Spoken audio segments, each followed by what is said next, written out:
On Tuesday, September the 4th, I attended a scrutiny committee at Thurrock Council about the communication strategy that they have. Thurrock Council's been getting a lot of national coverage in papers, the fact that they are robustly defending their position on a number of accounts, and if they feel they're being misrepresented, like many councils, they'll go to the appropriate press regulator. And on two occasions they went to IPSO regarding the newspaper called Thurrock Independent, and on both occasions they lost. And that has now been reported on the last two versions of Private Eye on Rotten Boroughs, and attracting poor publicity for them. So we went to this communication strategy last night, and there'll probably be a film of that somewhere on your Thurrock or even the Hyperlocal Bible. And I think the point was that I felt that in Thurrock, I'm subject to rules of engagement for the council. With Harlow, I'm a partner. And I'm trying not to play each other off, but that's the way it feels, and it becomes very frustrating.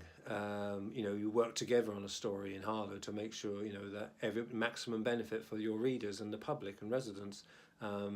Whereas again, there's this, again, I'll use the term I used in the previous film, that council's slavish devotion to social media. But when you're simply not telling us stuff, when you could have, I think it's the point that if you could all work together, you could have more people knowing about something, but they're doing it on their own. And I think it is digital pravdas.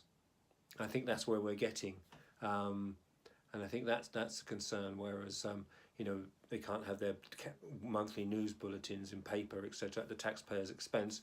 I think it's been done digitally, and that's a concern. And I think that's why there is this tension. That's all part of this tension. And I think it might be a council, as I opined, that it's playing out its battles in public.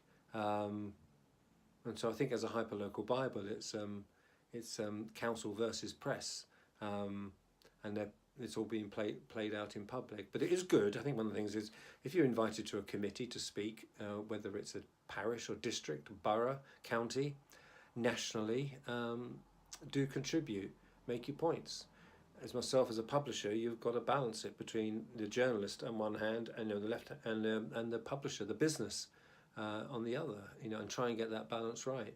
You are reaching out, as I say, to say, listen, I'd like to be partners with you. I think we work together, because it's not about you, it's not about me or us. It's about the readers, the residents, and that's what's important.